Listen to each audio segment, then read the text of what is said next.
बहुत समय पहले की बात है। एक घने जंगल में एक क्रूर और ताकतवर शेर रहता था। वह जंगल का राजा था और अपनी शक्ति के कारण सभी जानवर उससे डरते थे। शेर जब भी भूखा होता वह किसी भी जानवर को मारकर खा जाता। इससे जंगल के सभी जानवर बहुत परेशान थे। एक दिन जंगल के सभी जानवरों ने मिलकर एक सभा की और फैसला किया कि उन्हें शेर से बात करके कोई समाधान निकालना चाहिए। उन्होंने तय किया कि वो शेर के पास जाकर उसे एक प्रस्ताव देंगे। अगले दिन सभी जानवर शेर की गुफा में पहुंचे और विनम्रता से बोले, महाराज, हम सब आपकी शक्ति से परिचित हैं, लेकिन अगर आप हर दिन शिकार करते रहेंगे तो जल्द ही जंगल में कोई भी जानवर नहीं बचेगा। इसलिए हम आपसे एक अनुरोध करना चाहते हैं। शेर गरजते हुए बोला, कैसा अनुरोध? जानवरों ने कहा, हम हर दिन आपको भोजन के लिए एक जानवर स्वयं भेज देंगे।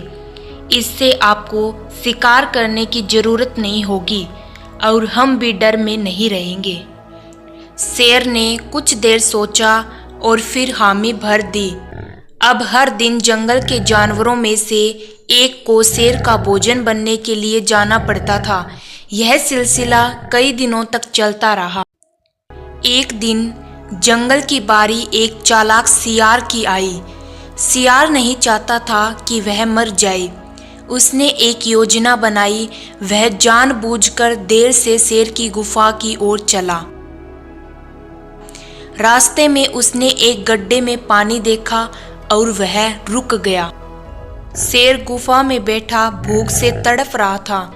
जब उसने देखा कि उसका भोजन अब तक नहीं आया है तो वह गुस्से से गरज उठा। तभी सियार धीरे धीरे वहां पहुंचा।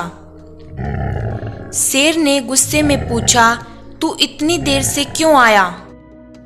सियार डरने का नाटक करते हुए बोला, महाराज, मैं समय पर ही आ रहा था, लेकिन रास्ते में मुझे एक और शेर मिला जो कह रहा था कि वह इस जंगल का असली राजा है। उसने मुझे रोक लिया और कहा कि वह आपको मारकर खुद राजा बनेगा। यह सुनते ही शेर को बहुत गुस्सा आया। उसने गरजकर कहा, कौन है वह दुस्साहसी? मुझे अभी उसके पास ले चलो। सियार ने शेर को उस गड्ढे के पास ले जाकर कहा, महाराज, वह इसी कुएं के अंदर छिपा हुआ है।